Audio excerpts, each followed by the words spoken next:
को जो है मार के वर्बल लिंचिंग हमारी की गई। राहुल गांधी ने पाप कर दिया कि एक दानिश अली के साथ संवेदना प्रकट करने आगे कि जो हुआ है। मेरी तो समझ नहीं आ रहा कि क्या प्रधानमंत्री जी ने इसी आचरण के लिए कहा था। आप एक सीरियल ऑफेंडर हैं। क्या कोई भाजपा का कोई सीनियर नेता आके आपको ये कहा कि दानिश जी ये गलत हुआ? दुख पीड़ा तभी ज्यादा हुई कि आप एक व्यक्ति को तो कह सकते हैं कि रमेश बिदूड़ी ने ये कहा, लेकिन रविशंकर प्रसाद, डॉक्टर हर्षवर्धन जैसे जो जिनको खुद बीजेपी ने दूध में से मक्खी की तरह निकाल के फेंक दिया, इस तरीके का स्टैंड मायावती की तरफ से नजर नहीं आता कि इतना सब कुछ कहने के बाद भी दानिश अली ने जूता क्यों नहीं निकाला, कपड़े क्यों नहीं फाड़े, जिससे कि फिर वो दिखाते आहा देखा, उस तरीके के गाने बजाते हैं, फिर कहते हैं साहब पत्थर दिखाता। वही बृजभूषण शरण सिंह हमें पाठ पढ़ाएंगे और अभी तक कोई कार्रवाई नहीं हो रही। अरे इसी लोकसभा में 10 सांसदों को डिस्क्वालीफाई किया था जब सोमनाथ चैटर्जी स्पीकर थे, तो उन्होंने तो सभी को गाली दी। उन्होंने रमेश बिदूड़ी ने खाली दानिश अली को तो गाली नहीं दी। प्रधानमंत्री जी जिस सदन का मैं नेता सांसद हूं, उन्हें अपना मौन तोड़ना चाहिए। और ये कहा गया कि दानिश अली जी हैं जो सांसद हैं वो भारत माता की जय कहने पर भड़क गए। मायावती की पार्टी बसपा से सांसद हैं, लेकिन ये कहा जाता है कि आपने कभी इस बात का जिक्र आपने ट्विटर बायो में भी नहीं किया। मेरा जो व्यक्तिगत विचार होगा वो मैं बहन जी को अवगत करा दूंगा। बीते दिनों आप लोगों ने एक वीडियो देखा होगा सोशल मीडिया पे, क्योंकि वो वीडियो तमाम जगहों पर म्यूट कर दिया गया, लेकिन सोशल मीडिया में शायद आपने उसको आवाज के साथ देखा हो। देश के संसद में कुछ ऐसी घटना घटी कि उसको लेकर तमाम चर्चाएं हुई। बीजेपी के सांसद, जो दिल्ली से सांसद है, रमेश बिदूड़ी ने उत्तर प्रदेश के अमरोहा से बसपा के सांसद दानिश अली, बसपा ना कहिए उस वक्त महागठबंधन था, तो महागठबंधन के सांसद दानिश अली को लेकर बहुत कुछ कहा, ऐसे शब्दों का इस्तेमाल किया जिसे ना हम आपको सुना सकते हैं और जिसको लेकर तमाम आपत्तियां दर्ज की गई। लेकिन इसके इतर बीजेपी ने एक स्टैंड पर भी लिया इस पर, और उन्होंने लगातार ये कोशिश की कि ये कहा जाए कि दानिश अली को लेकर भी एक जांच की जाए, क्योंकि उन्होंने उनको उकसाया था। तो ये तमाम बातें, क्या हुआ, कैसे हुआ, दानिश अली जी को लेकर क्या चर्चा है, वो कहां जा रहे हैं, इन सब पर बात करेंगे, क्योंकि हमारे साथ मौजूद हैं अमरोहा से सांसद दानिश अली जी। आपको बहुत बहुत स्वागत है सर यूपी तक पर। पहला सवाल मैं आपसे यही लूंगा कि बहुत एक तरीके से वो वीडियो लगभग लोगों ने देखा जो सदन में हुआ। पहला सवाल यह है कि आपको क्या लगता है कि इतना साहस कैसे किसी नेता के अंदर आ सकता है कि वो सदन में आकर ऐसे शब्दों का इस्तेमाल करे? देखिए, ये जो हुआ बहुत ही मतलब मैं तो सोच भी नहीं सकता। और ये साहस कहाँ से आता है? ये साहस आता है, अभी तक हेट स्पीचेस जो है सड़कों पर होती थी, अब वो हेट स्पीच सदन में होने लगी। ये पहला मर्तबा। शायद अगर बीजेपी की लीडरशिप, देश के प्रधानमंत्री उन हेट स्पीचेस पर कोई सख्त कार्रवाई करके ऐसी नजीर बनाते, तो ये आज पूरी दुनिया के सामने हमारे देश के लोकतंत्र को शर्मसार नहीं होना पड़ता। उस लोकतंत्र के मंदिर में जो हुआ वो भी अमृतकाल में पार्लियामेंट का स्पेशल सेशन, और उस स्पेशल सेशन की शुरुआत में प्रधानमंत्री जी ने के पहले संबोधन में उन्होंने कहा कि इस लोकतंत्र के इस नए परिसर में सांसद जिस तरीके का अपना आचरण दिखाएंगे, जनता उस आचरण को देख करके तय करेगी कि किसको किधर बैठना है। तो मेरी तो समझ नहीं आ रहा कि क्या प्रधानमंत्री जी ने इसी आचरण के लिए कहा था कि आपकी पार्टी का एक सीनियर मेंबर जो विधायक भी रहा है, जो दूसरी सांसद है, वो इस तरीके का आचरण कर रहा है? और अभी तक आज 5वां दिन है जब आप मेरे से बात कर रहे हैं, अभी तक कोई कार्रवाई नहीं हुई। तो कहीं ना कहीं ये टॉप लीडरशिप से भी सैंक्शन है क्या इस तरीके का आचरण? आपको क्या लोकसभा के जो अध्यक्ष हैं उन्होंने कुछ कहा, क्योंकि उनकी तरफ से ये कहा गया कि चेतावनी दी गई, राजनाथ सिंह ने माफी मांगी, उनकी तरफ से कुछ कहा? क्योंकि आपने ये भी कहा कि अगर कार्रवाई नहीं होती है तो मैं इस्तीफा दे दूंगा। देखिए, हम वो लोग हैं जो इस देश के लोकतंत्र में विश्वास है। जब रमेश बिदूड़ी ने सारी गाली गलौचों की हद पार कर दी, और मेरा क्या दोष था? मेरा दोष सिर्फ इतना था कि जब वो प्रधानमंत्री जी के बारे में जो रेफरेंस दे रहे थे, वो कह रहे थे कि लोग तो कामना करते हैं कि मोदी एक दिन फलां की मौत मरेगा, मैंने उस पर ऑब्जेक्ट किया। उस शब्द को मैं यहां भी व्यूअर्स के सामने भी नहीं इस्तेमाल कर सकता जो देश के प्रधानमंत्री के बारे में जिस जानवर से कंपेयर किया रमेश बिदूड़ी ने। तो मैंने खड़े होकर के पीठ से कहा कि ये देश के प्रधानमंत्री हैं, हमारे प्रधानमंत्री के रेफरेंस में इस तरीके का भद्दा रेफरेंस नहीं दे सकते। वो तो रिकॉर्ड पे है, वो तो मीडिया में देखा है कि किस तरीके का फेक नैरेटिव वो चलाने की कोशिश। तो मेरा उतना कहना जी, मेरा रोकना कि आप प्रधानमंत्री जी के बारे में ऐसा नहीं कह सकते, इस शब्द का इस्तेमाल नहीं कर सकते, तो कहने कि साहब ये प्रोवोक किया इसलिए आपक हो गए।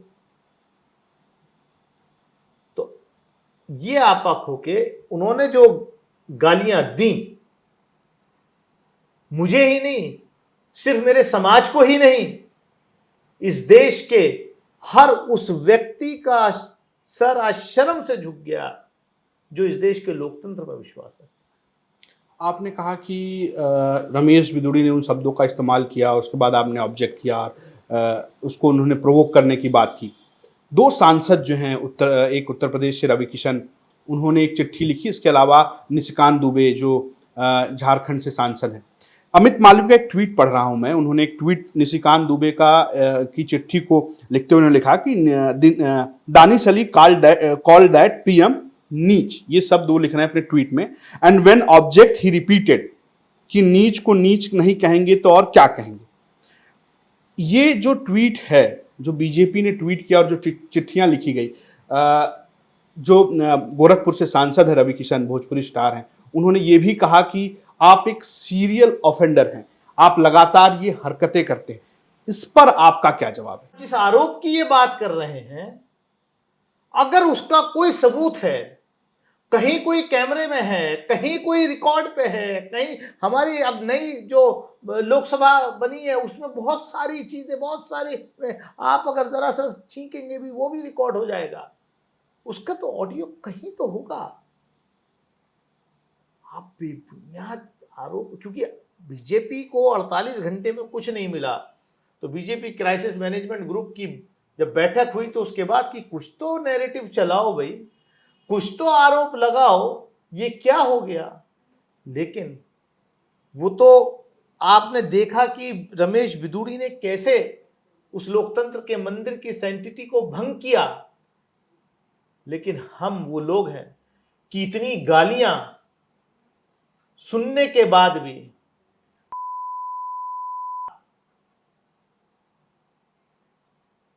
उपद्रवी, आतंकवादी, सारे शब्द सुनने के बाद भी हमने वो शब्द उस परिसर में रिपीट भी नहीं करे। और हम जब खड़े हुए ऑब्जेक्शन के लिए, तो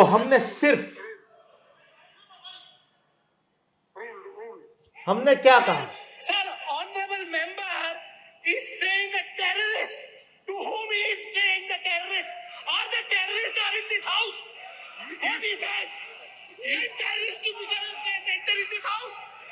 He must apologize. ये क्या है? We'll verify the Hey, what record. is this? How can he be allowed? No, you- How can he be allowed to say this? Viduri, okay. जी हमने उन शब्दों को कि उस संसद की, उस लोकसभा की मर्यादा भंग ना हो, अपने मुंह से उन अल्फाजों को रिपीट भी नहीं किया जो अल्फाज मेरे और मेरे समुदाय के बारे में, इस देश के लोकतंत्र को शर्मसार करने के लिए रमेश बिदुड़ी ने यूज किए। ये हम हैं। आप जिन मर्यादा पुरुषोत्तम राम का नाम लेकर के आप जो है फर्जी राष्ट्रवाद और फर्जी हिंदुत्व की बात करते हो, आपने तो उन कोई मर्यादा रखी ही नहीं। मैं एक बहुत बेसिक सवाल है, चूंकि जो शब्दों का इस्तेमाल किया गया, क्योंकि ये मुझे नहीं लगता कि कहीं पहली बार इस्तेमाल किया गया होगा। सड़कों पर कई बार बहुत सारी चीज़ें कही गई। आपको उस दिन क्या एहसास हुआ जब आपको एक सदन में, क्या आपको कभी ये भरोसा था कि सदन में ऐसा बोला जा सकता है जिस तरीके के शब्दों का इस्तेमाल किया गया? मैं समझता हूं कि इस देश के संविधान निर्माताओं ने कभी नहीं सोचा होगा कि इस देश के सदन में ऐसा भी कभी होगा। उनकी आज आत्माएं रो रही होंगी, जिन्होंने इस देश का संविधान लिखा, जिन्होंने इस देश में ये संसदीय लोकतंत्र प्रणाली लागू करी। लेकिन भाजपा के नेता इतने निर्दयी हैं कि वो उनकी एक का कॉन्शियस हिलने को तैयार नहीं। उन्होंने क्या कोई मर्यादा नहीं रखी। किसी भाजपा नेता ने आपको, जिस तरीके से राजनाथ सिंह ने चिट्ठी लिखी, क्या कोई भाजपा का कोई सीनियर नेता आके आपको ये कहा कि दानिश जी ये गलत हुआ, ऐसा नहीं होना चाहिए? मेरे पास जब तक आप बात कर रहे हैं अभी तक किसी भाजपा के नेता की तरफ से कोई फोन, कोई उनकी तरफ से कोई रिमोट। अच्छा, एक तस्वीर बहुत वायरल हुई कि जब रमेश बिदुड़ी बोल रहे थे, उनके पीछे दो भाजपा के वरिष्ठ नेता सांसद, एक तो रविशंकर प्रसाद जो बहुत पुराने नेता हैं, अटल बिहारी सरकार में भी मंत्री रहे, मोदी सरकार में भी मंत्री रहे, डॉक्टर हर्षवर्धन जो अपने सौम्य स्वभाव के लिए जाने जाते हैं, उनकी हंसती हुई तस्वीर सोशल मीडिया पे खूब वायरल हुई और लोगों ने कहा कि जब वो बोल रहे थे तो भाजपा के नेता हंस रहे थे। हर्षवर्धन ने एक ट्वीट पर अपनी सफाई में लिखा कि मैं अपने मुस्लिम दोस्तों से पूछता हूं जो आज सोशल मीडिया पर मेरे खिलाफ लिख रहे हैं, क्या वे वास्तव में मानते हैं कि मैं कभी ऐसी अपमानजनक भाषा के इस्तेमाल में भागीदार बन सकता हूं जो किसी समुदाय की संवेदना को ठेस पहुंचाती हो? यह नकारात्मक भरी एक द्वेषपूर्ण, बेबुनियादी, पूर्णतः झूठ और मनगढ़ंत कहानी है। और उन्होंने ये भी आगे लिखा, लंबा लिखा है, लेकिन उन्होंने लिखा कि पिछले 30 वर्ष के सार्वजनिक जीवन में मैंने निर्वाचन क्षेत्र के लाखों मुस्लिम भाइयों बहनों के साथ और जीवन के विभिन्न क्षेत्रों में सहयोगियों के साथ मिलकर काम किया। मैं चांदनी चौक में रहता हूं। ये तमाम उन्होंने बातें की। आपने क्या देखा उस वक्त? क्या भाजपा के बाकी सदस्य उनको शांत करा रहे थे या वो लोग उनके साथ थे? मैं सिर्फ रमेश बिदुड़ी की बात नहीं कर रहा। कैमरे में सिर्फ इन दो वरिष्ठ सांसदों का आए हैं, लेकिन आप ये कह सकते हैं कि जो आचरण उनका था लगभग उसी तरीके का आचरण तकरीबन पूरे सत्ता पक्ष के सांसदों। दुख पीड़ा तभी ज्यादा हुई कि आप एक व्यक्ति को तो कह सकते हैं कि रमेश बिदुड़ी ने ये कहा, लेकिन रविशंकर प्रसाद, डॉक्टर हर्षवर्धन जैसे हंस रहे हैं, इंजॉय कर रहे हैं जब वो इस देश के चुने हुए एक सांसद को और के प्रति नफरत की सारी सीमाएं पार कर दी जाती हैं, जब एक समुदाय के प्रति सारी सीमाएं पार कर दी जाती हैं। क्या आरएसएस की शाखाओं में यही सिखाया जाता है आपको? क्या मोदी जी के नए भारत की पाठशाला में यही पढ़ाया जाता है आपको? कहां ले जा रहे हो इस देश को भाई? कहां ले जा रहे हो? और हमने वो सारा कुछ सहन करने के बाद भी अपना संयम नहीं खोया, क्योंकि हमारी परवरिश ऐसे माहौल में हुई है जहां पर सहन करना सिखाया जाता है। इसके बाद राहुल गांधी आए आपसे मुलाकात करने, क्या कहा उन्होंने आपको मिलकर?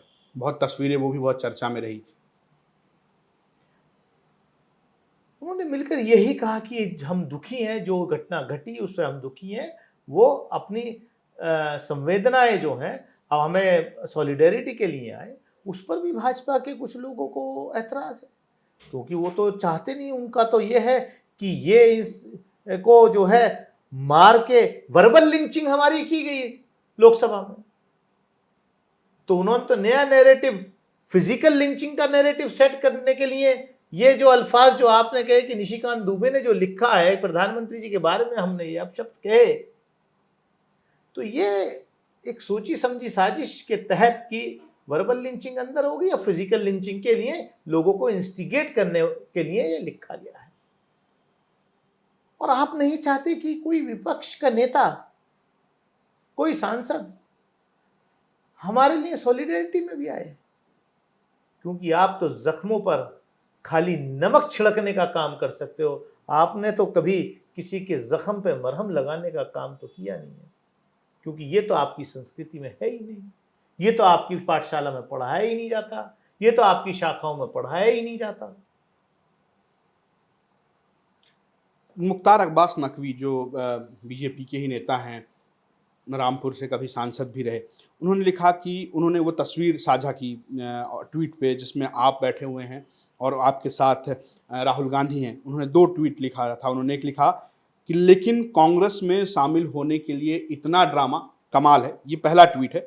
दूसरा ट्वीट भी मैं आपको सुनाता हूँ। उन्होंने लिखा कि घंटों में ही गुरु घंटाली का घटिया घमासान घमंडिया घराने का अरमान बन गया, खुदा खैर करे। अब इतनी, मैंने कहा ना कि एक रमेश, इतनी घटिया सोच, गंदी सोच के लोग हैं, क्या करोगे? देश ने देख लिया, संसद के लोकसभा के पटल पर देश ने देख लिया कि कितनी गंदी सोच के लोग हैं। क्या पढ़ाया जाता है इनको कि कोई अगर आहत हुआ है तो उसके प्रति संवेदना भी प्रकट मत करिए, आप तड़पते हुए मरने दीजिए, जैसा कि आप रोज सड़कों पर करते हैं। क्योंकि आपकी पाठशाला में तो यही पढ़ाया जाता है ना कि जो लिंचिंग होती है, जो मॉब लिंचिंग होती है, फिर उसके बाद जो लोग आते हैं उनको माला डाल करके उनका स्वागत करते हैं ना आपके नेता। तो लेकिन लोग ये कह रहे हैं कि इस जो तस्वीरें आई राहुल गांधी के, कि अब जो दानिश अली जी हैं वो राहुल गांधी ने पाप कर दिया कि एक दानिश अली के साथ संवेदना प्रकट करने आगे कि जो हुआ है पूरे लोकतंत्र को इस दुनिया में शर्मसार किया है, तो उनके साथ आकर के वो 2 मिनट अगर बैठ करके चले गए तो पाप कर दिया ना। आप तो नफरत फैलाते हो दिन भर,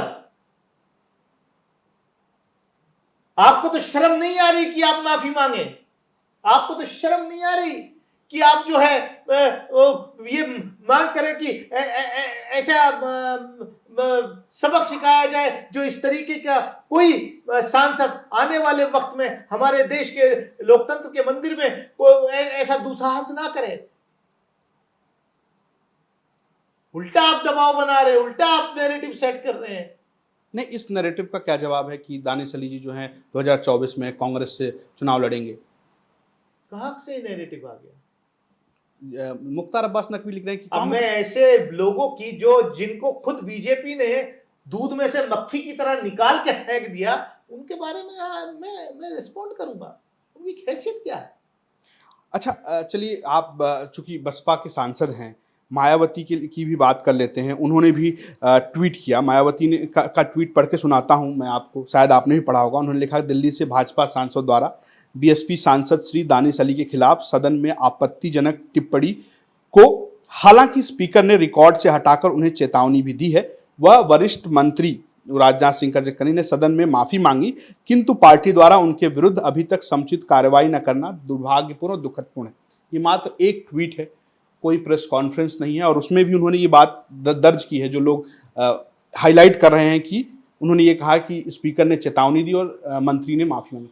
आप मायावती बहन जी के स्टैंड पर क्या आपको कैसा लगा, जिस तरीके का स्टैंड उन्होंने लिया? क्योंकि ये लगा राहुल गांधी आपसे मिलने आ गए, अखिलेश यादव ने तुरंत बयान जारी कर दिया, इस तरीके का स्टैंड मायावती की तरफ से नजर नहीं आता, जबकि आप बीएसपी के ही सांसद हैं। देखिए, उन्होंने जो कहना था उन्होंने कह दिया।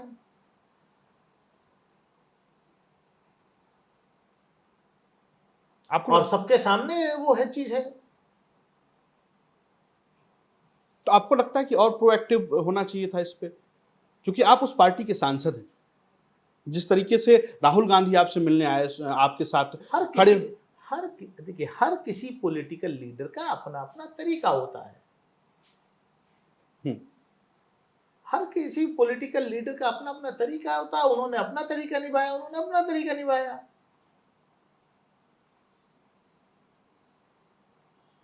हर चीज को कंडेम करने का हर चीज किसी का अपना तरीका होता है।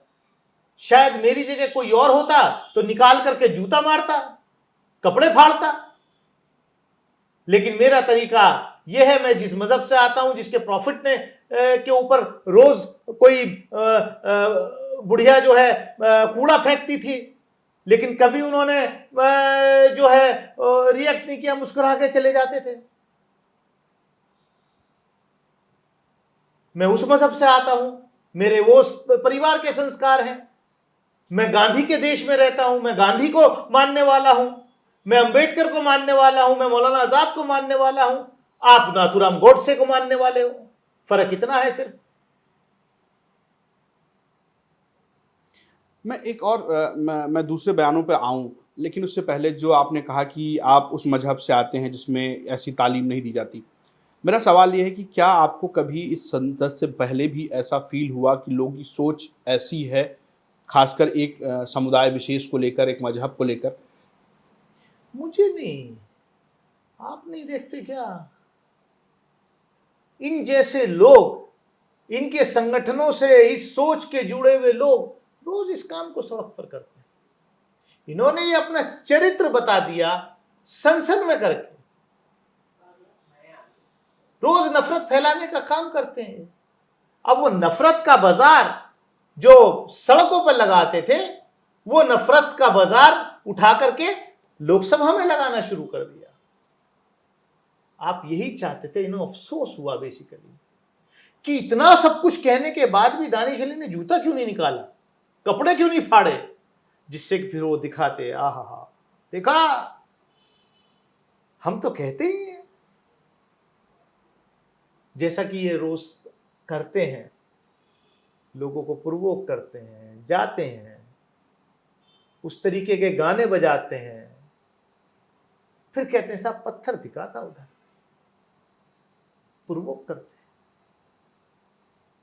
अफसोस हो रहा है उनको, अफसोस हो रहा है कि जिस नैरेटिव को वो क्रिएट करना चाहते थे कि मैंने अपने जज्बातों को क्यों, कैसे कंट्रोल कर लिया। और आप अभी बात कर रहे थे रवि किशन और बृजभूषण शरण सिंह की। वही बृजभूषण शरण सिंह हमें पाठ पढ़ाएंगे जो महिला खिलाड़ियों के यौन शोषण में दोषी हैं। वो कह रहे हैं कि ये तो सीरियल ऑफेंडर है, ये तो टोका टाकी, लगातार टोका टाकी करते हैं। जब हमारे प्रधानमंत्री, गृह मंत्री, जब मंत्री बोलते हैं तो ये दानिश अली टोका टाकी करते हैं।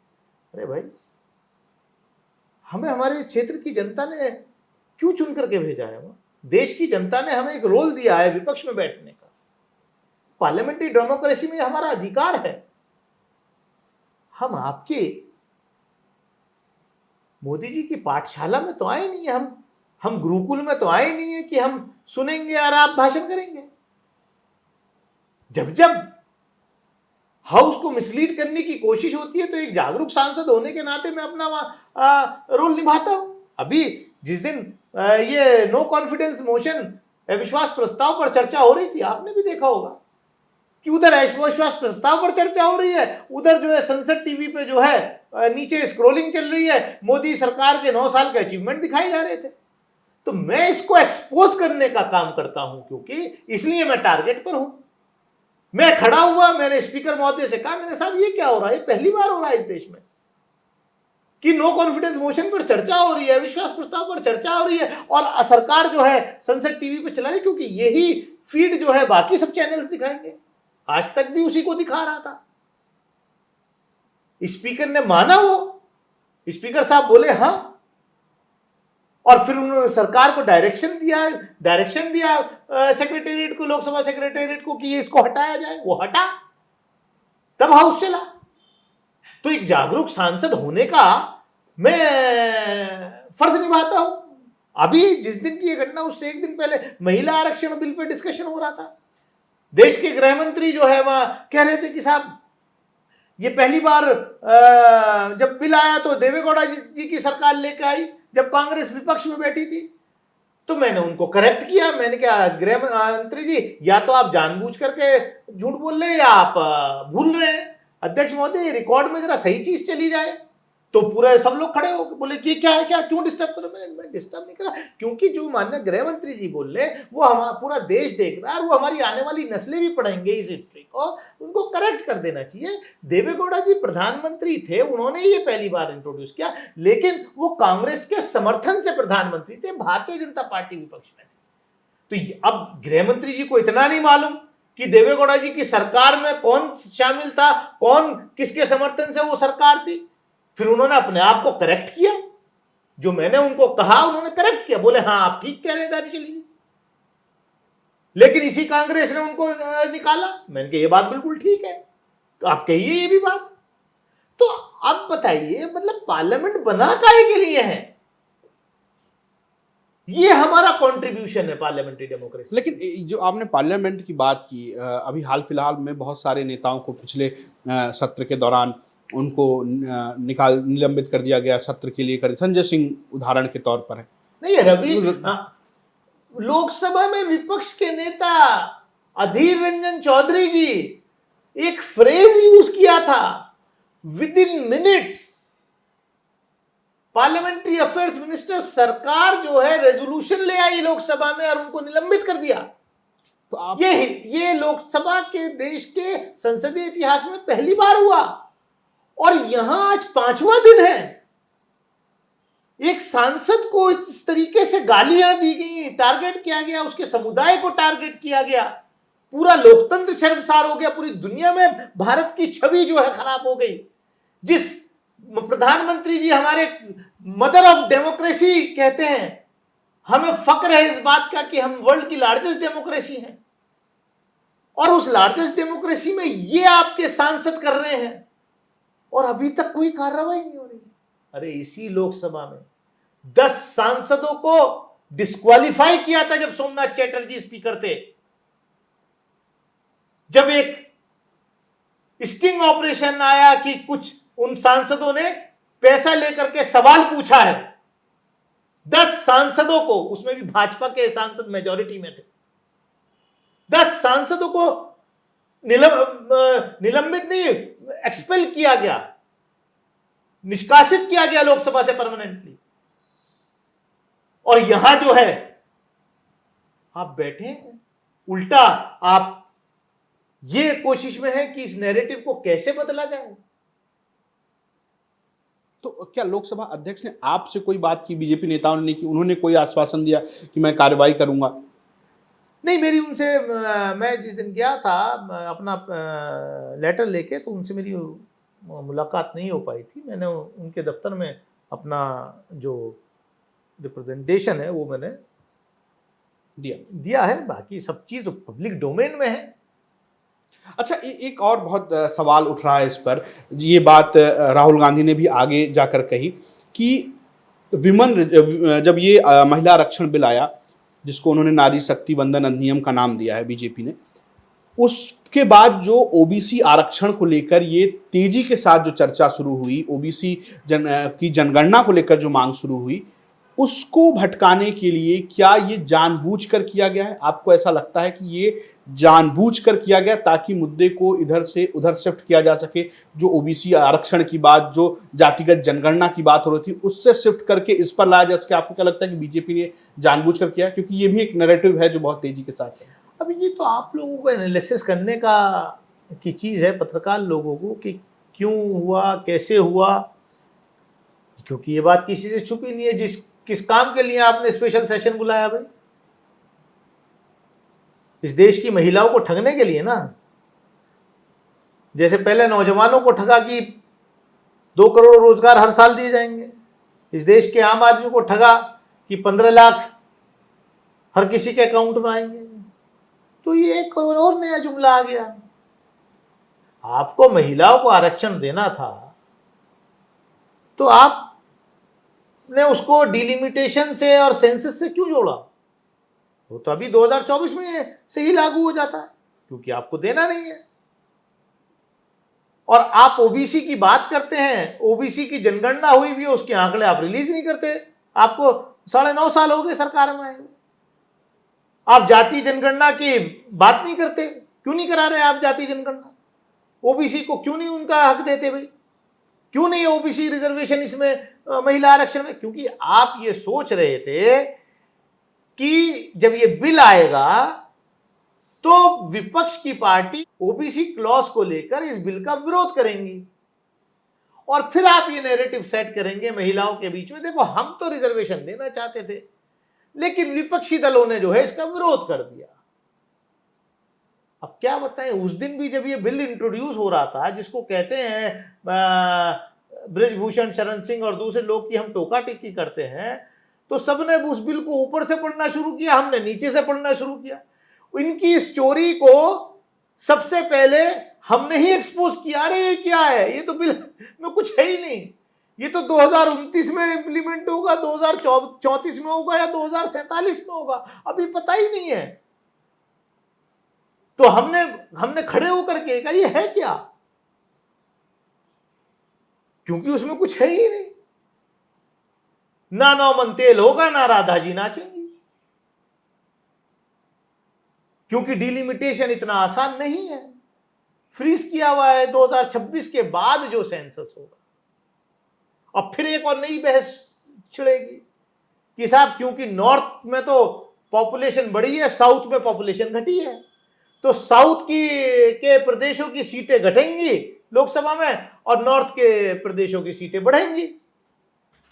तो फिर वो एक नया कुछ रास्ता निकालना पड़ेगा। तो ऐसा फंसा के रख दिया है, क्योंकि देने वाले की नियत जब साफ नहीं होती है तो वो यही काम करता है, क्योंकि नियत में तो खोट है आपकी, देना तो आपको है नहीं। हम इस पे बात कर रहे हैं। एक ओवैसी साहब जो हैं, उन्होंने भी हैदराबाद में उन्होंने अपने कार्यक्रम में उन्होंने ये कहा कि बस वही दिन बाकी है जब संसद में मॉब लिंचिंग हो जाएगी। आपको क्या लग रहा है, आप इस बात से कितने सहमत हैं? आपने कहा कि फिजिकली नहीं सही लेकिन वर्बली लिंचिंग की गई। क्या जो बात वो जिस तरीके से कह रहे हैं और वो कह रहे हैं कि कोई भी इस बात को नहीं उठा रहा, आपको क्या लगता है? देखिए, अगर इस तरीके के कल्प्रिट्स बिना पनिशमेंट के ऐसे ही चले निकल जाएंगे तो वाकई सोचना पड़ेगा इस देश के सभ्य समाज को, इस देश के सभी राजनीतिक दलों को, क्योंकि इम्यूनिटी जो प्रिविलेजेस हैं पार्लियामेंट्री डेमोक्रेसी में पार्लियामेंटेरियंस को, उसका दुरुपयोग हो रहा है।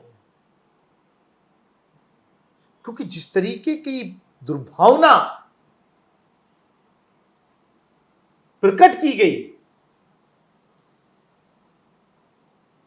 तो वो किसी लिंचिंग से कम तो है नहीं ना। अच्छा, आपको जब ये घटना हुई, आपने ट्वीट किया और आपने पहला निशाना जो है वो राष्ट्रीय स्वयंसेवक संघ आरएसएस के ऊपर किया। आपने कहा कि उनकी पाठशाला से निकले हुए लोग।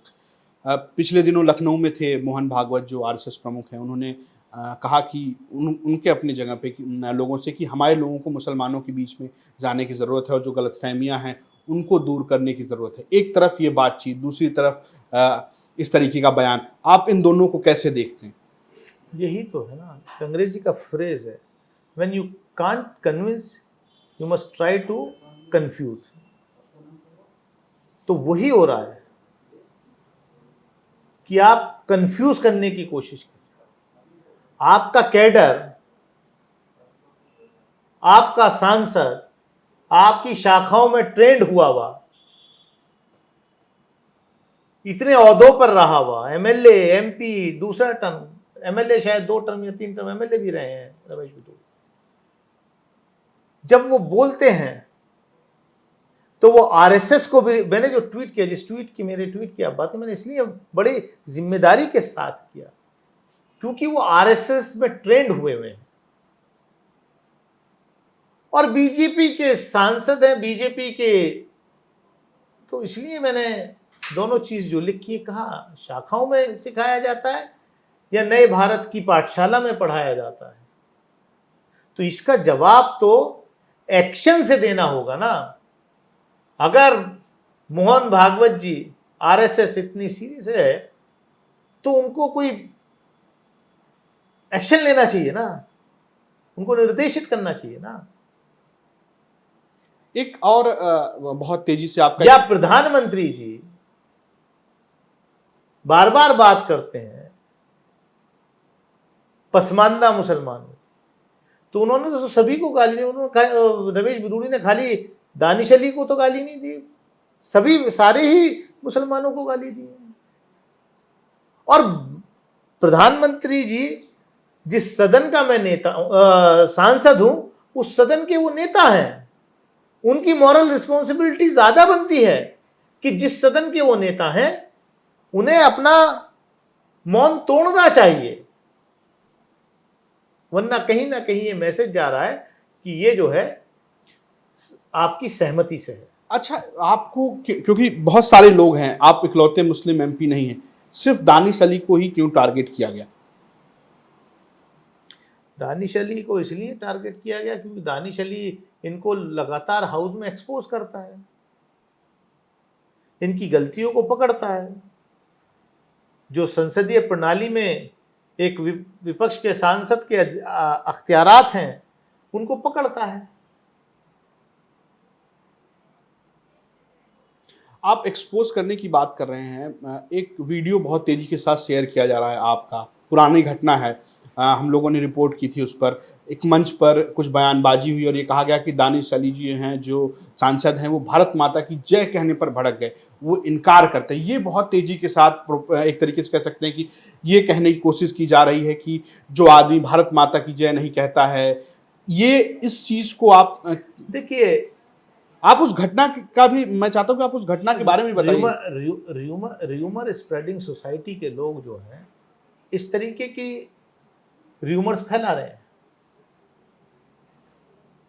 दानिश अली अपने हर भाषण में, और जिस इवेंट की आप बात कर रहे हैं उस इवेंट में भी, आपके भी फुटेज में होगा, जब हमने भाषण वहां किया,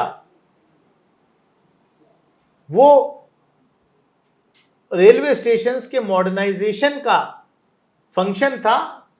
माननीय प्रधानमंत्री जी को उसका वर्चुअल इनॉग्रेशन करना, शिलान्यास करना था, और हम लोकल एमपी होने के नाते हमारी मेहनत से, क्योंकि शायद मेरा अकेला ऐसा जिला था जिसके 2 रेलवे स्टेशन उस मॉडर्नाइजेशन में शामिल कराए गए, वो मेरी अपनी मेहनत थी लगातार। तो उस फंक्शन में मैं वहां था, भाजपा के कार्यकर्ता, और वो, क्योंकि ये इनकी ये नई संस्कृति बन गई है कि सब सरकारी फंक्शंस को पार्टी के फंक्शन में तब्दील करना। तो पहले तो ये कि सब ने जाकर के वहां घेर के बैठ गए, कोई बात नहीं, और वहां पर जब उन्होंने पार्टी के नारे लगाने शुरू किए, जब मोदी जिंदाबाद, योगी जिंदाबाद, पार्टी के नारे, बीजेपी जिंदाबाद के नारे लगाने शुरू किए, उस पर हमने जो है ऑब्जेक्ट किया। तो उन्होंने ऐसे ही, जैसे अभी रमेश बिदूड़ी ने हमें और हमारे समुदाय को गाली दी, फिर 2 दिन बाद जो है वो बीजेपी के सांसद द्वारा एक नैरेटिव, फेक नैरेटिव क्रिएट करने की कोशिश की गई कि शायद दानिश अली ने भड़काया, तो ऐसे ही वो घटना है। अपोज कर रहे थे हम कि सरकारी कार्यक्रम में पार्टी के नारे मत लगाइए, वहां वो चला रहे दिखाने की साहब दानिश अली ने तो भारत माता के नारे पर ऑब्जेक्ट किया। तो भाई देश देख रहा है, देश जैसा कि प्रधानमंत्री जी ने कहा कि देश आपके आचरण से पहचानेगा और देश की जनता आपके आचरण को देख करके तय करेगी कि 2024 में कौन किधर बैठेगा। एक जो भारत माता की जय की बात हुई, मैं एक और सवाल इस पर ले लेता हूँ। ये एक बहुत कॉमन नैरेटिव है और ख़ासकर इसका एक जिक्र भी मैं करता हूँ राज्यसभा में। जब जावेद अख्तर अपनी आखिरी स्पीच देते हैं तो उन्होंने कहा कि कुछ लोगों ने यहाँ कहा कि संविधान ने हमें ये नहीं कहता कि मैं भारत माता की जय कहूँ, लेकिन संविधान उन्हें ये भी नहीं कहता कि वो शेरवानी पहने। जो ये भारत माता की जय कहने ना कहने की डिबेट है, उसको आप कैसे देखते हैं और उस नैरेटिव को आप कैसे देखते? जब होता है वो एक तरीके से किसी को भी लेबल कहता है कि इन्होंने भारत माता की जय कहने से इनकार कर दिया, खासकर एक मजहब से इसको जोड़ा जाता है। आपने उनका आचरण देख लिया, अब ये आपका नैरेटिव नहीं चलेगा कि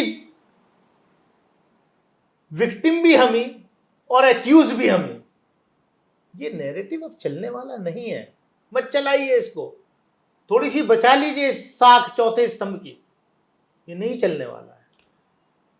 अब थोड़ा सा चूंकि इस मुद्दे के इतर भी थोड़ी बातचीत करते हैं, चूंकि आप राजनेता हैं, बहुत सारी जब से ये घटना हुई लोग बहुत आपके बारे में खोज के पढ़ रहे हैं। कौन है दानिश अली? क्योंकि कैसे वो एमपी बने, मायावती की पार्टी में कैसे आए, क्या उनका अपना बैकग्राउंड क्या है? सब बैकग्राउंड जो है मेरे क्षेत्र की जनता और देश जानता है। मैं एक स्टूडेंट मूवमेंट से निकला हुआ सांसद हूं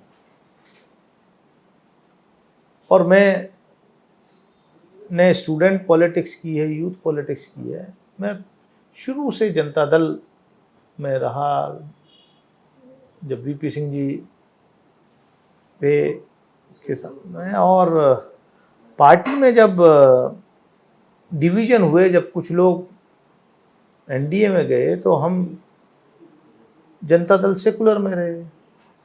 मैं जनता दल सेकुलर का फाउंडर जनरल सेक्रेटरी था उस वक्त, पार्टी बनाई। इवन जब कुमार स्वामी पहली बार बीजेपी के साथ सरकार में गए तो मुझे गर्व शर्फ हासिल है कि मैंने जनता दल का जनरल सेक्रेटरी होने के नाते उस वक्त के मुख्यमंत्री, कर्नाटक के मुख्यमंत्री को अपनी कलम से सस्पेंड किया था। तो मैं एक आइडियोलॉजिकली कमिटेड व्यक्ति हूँ। बाकी मेरे परिवार के बारे में आप मेरे क्षेत्र में जाके जानकारी कर लीजिए कि मैं क्या हूँ और हमारे क्या संस्कार हैं।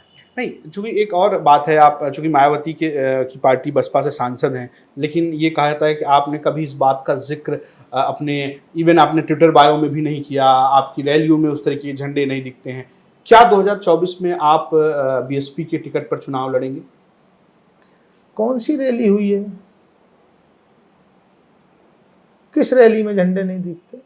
आपके ट्विटर बायो पे आप ये नहीं लिखते कि आप बसपा के सांसद, आप ये लिखते हैं कि आप सांसद हैं अमरोहा से। आप ट्विटर बायो पे जरा एलन मस्क को कहिए कि वो थोड़ा सा स्पेस जो है बढ़वा दे, तो मैं उसमें सारा अपना पूरा बायोडाटा लिख दूंगा। आप तो सिफारिश कीजिए, मैं तो चाहूंगा कि आप सिफारिश करें सर। अरे भाई, सांसद जो आता है पार्टी के ही तो उस पर चुन के आता है, और दानिश अली इतने अननोन सांसद नहीं है कि उन्हें लिखने की जरूरत पड़ेगी कि दानिश अली कौन है, किस पार्टी के हैं। मैं पार्टी के संसदीय दल का नेता भी रहा हूं।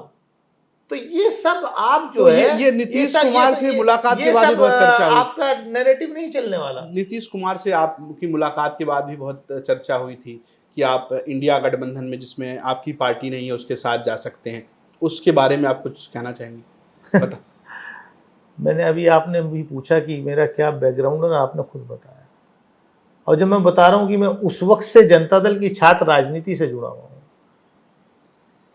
तो नीतीश कुमार जी जब जनता दल में हमारे वो यहाँ सांसद थे 91 में,